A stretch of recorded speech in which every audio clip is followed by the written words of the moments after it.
Jon Sumrall, who has now been hired as the 31st head coach of the Florida Gators. So let's go to the Central Florida Behavioral Health Network WDA hotline. Learn more at cfbhn.org. The new head football coach of the Florida Gators is with me right now. Jon Sumrall is with us here on The Drive on WDA in Tampa. We are the home of the Gators here in the Tampa Bay area. Coach Sumrall, welcome to the show. How are you, my friend? I'm doing good, man. Not much sleep right now. Appreciate you having me on, though. I appreciate you coming on. I know it's a real crazy time with the transfer portal opening up last week and the early signing period, but now that you've had a couple of weeks to kind of digest everything that has happened, things are settled. Well, things are not settling down. You're obviously really busy, but has it hit you yet that you're the head coach of the Florida Gators? How's that been? Yeah, it's hit, man. Things have settled down quite a bit. For a few weeks there, doing two jobs was challenging, to be quite honest. It was. And so tried to give everything I had to finish the right way at Tulane. Was giving everything I had to try to start the right way at Florida.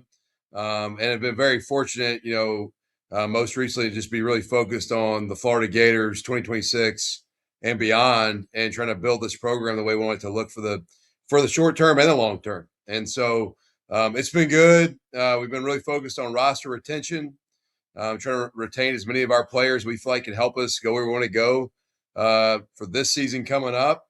And then once this portal window slows down, we start school a week or next Monday. And once we get back in classes, the roster will really be close to set for the 2026 team.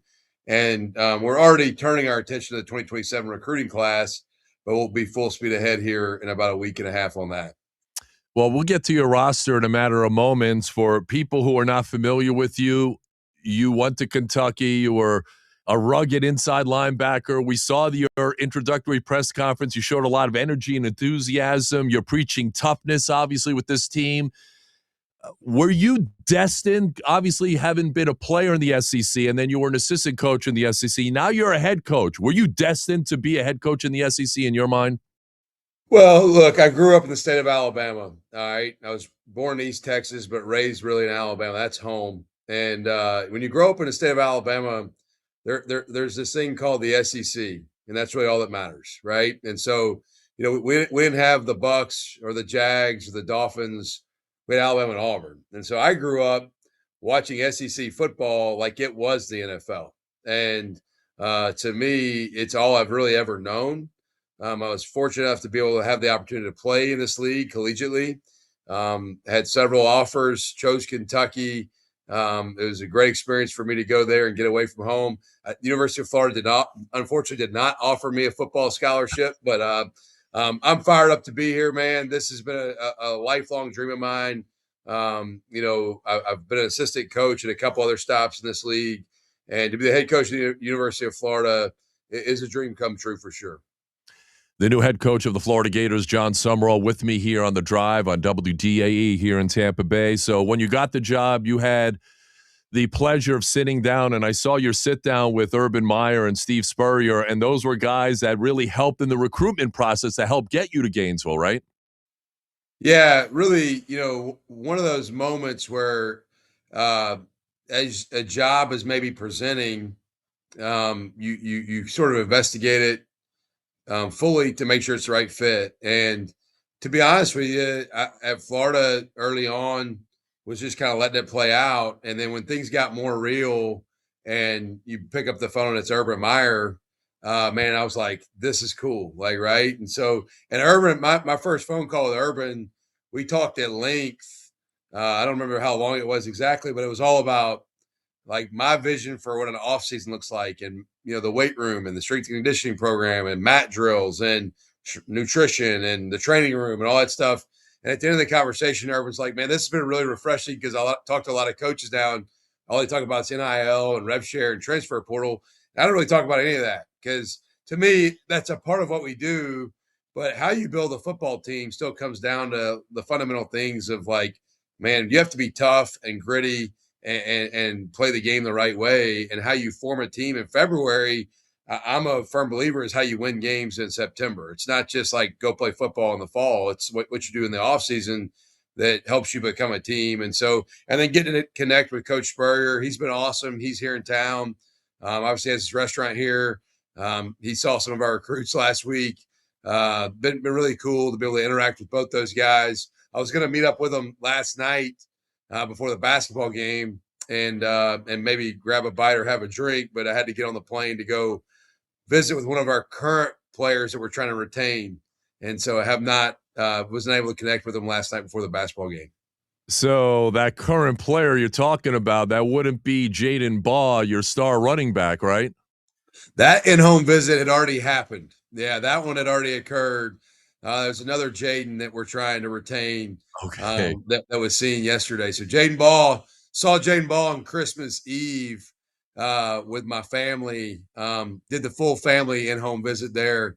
Took my wife, my kids, my mom. We all went. And so we did an in-home visit with everybody at Jaden Ball's house. But yesterday was the other Jaden, and hoping to get some good news there. Well, how big was it to get Jaden Baugh back? Because, you watch the tape, obviously, an 1,100-yard rusher, a guy who can do it all, an NFL type of talent at running back. I mean, that's really, really big for you.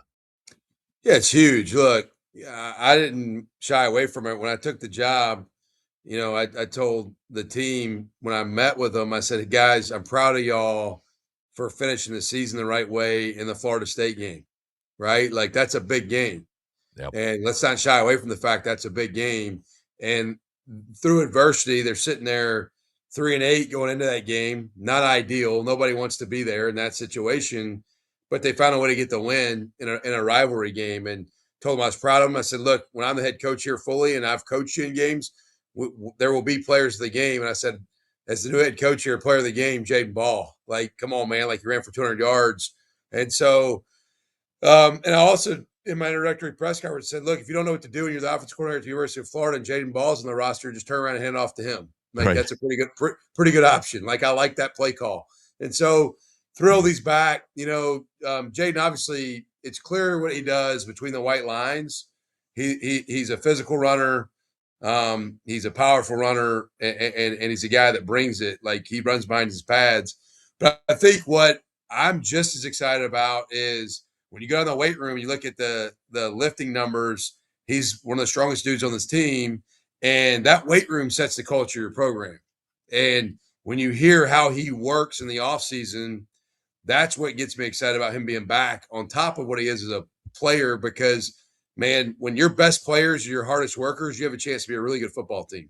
100%. Jon Sumrall, the new Gators coach, is with me here on The Drive. So you built a really good staff around you. You hired a lot of really good qualified assistants. Buster Faulkner, your new offensive coordinator, the last 3 years at Georgia Tech. He's bringing over one of his quarterbacks in Aaron Philo. So tell me about what you like about the offense that Buster's going to bring to Gainesville, as well as your new quarterback.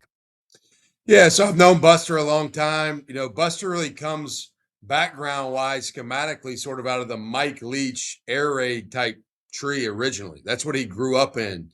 And then he went to go become the quarterback coach at Georgia for a little while when Todd Monken was the offensive coordinator, and really sort of evolved a little bit more, maybe pro style in nature to some degree. And then goes to Georgia Tech, and they have Haynes King as the quarterback and more of a runner. And so he had to evolve again to adapt. And so for me, what I really love about Buster is when you talk to Buster about like how you play offense, he always talks about, well, who are our players? And let's make the offense fit the players. I think too often we have our systems we may like as a coach, but how do we fit our system to fit the players? Like, let's make that.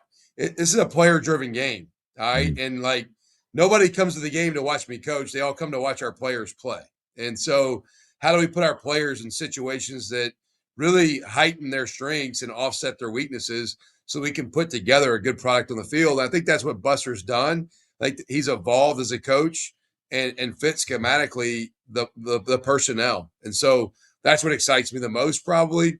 And then really excited about adding Philo to the roster. Excited about all the guys we're bringing in. And I think that quarterback room is going to have a great competition. I think we've got good players in that room, top to bottom, and I look forward to watching those guys compete. What is your philosophy in terms of building this Gator program back up? There are a lot of coaches out there that will lean heavily on the transfer portal. Some coaches will use a transfer portal, obviously supplemented with, obviously high school recruits. And obviously you go outside of Gainesville, you got all this talent everywhere in the Tampa Bay area too, where we're based in, talent everywhere, all over the state of Florida. So what is your philosophy? Yeah, I think what we're doing right now is not going to be the space we live in maybe every year here, right? So what I mean by that is when you have a coaching change, there's some roster turnover that's unavoidable that's going to happen.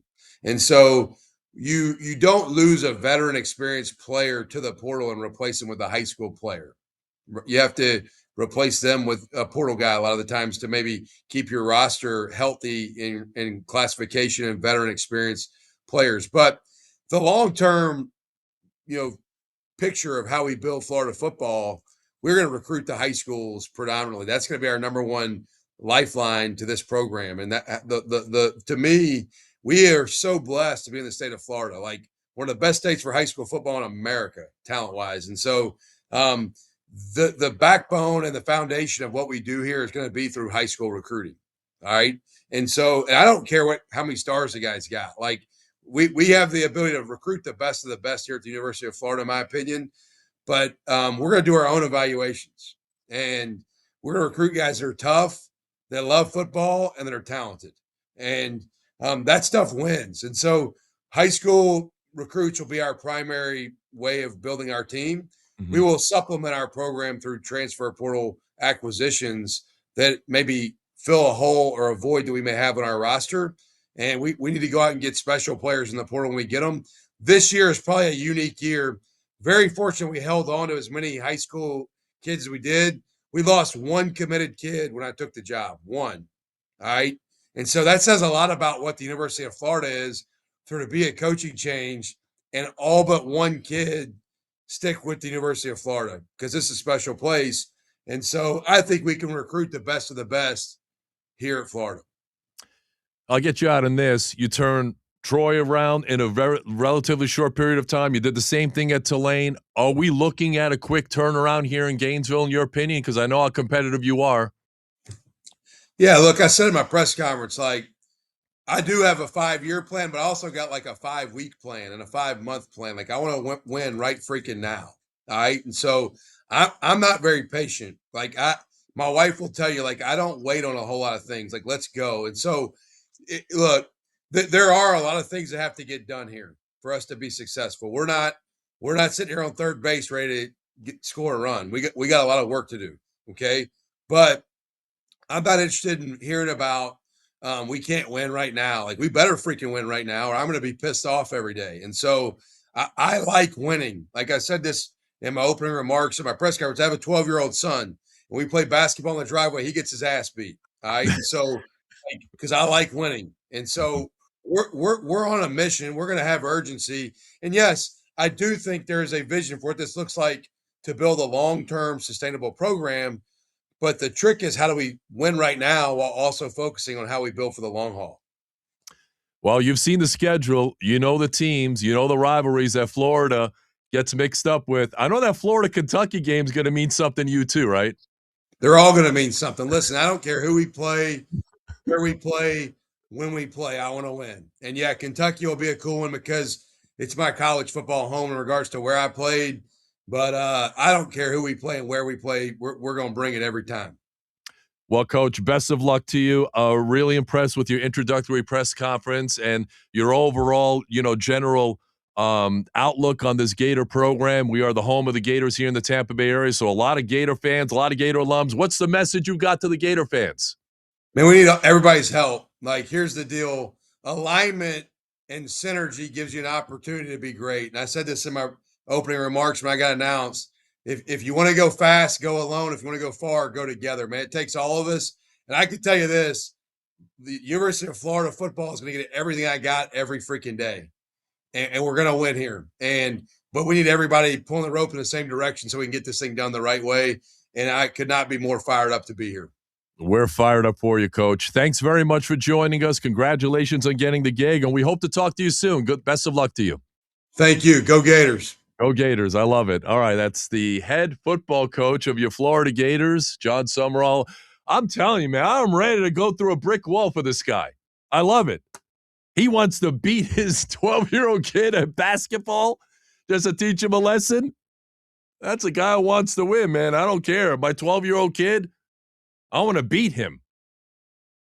I love the enthusiasm.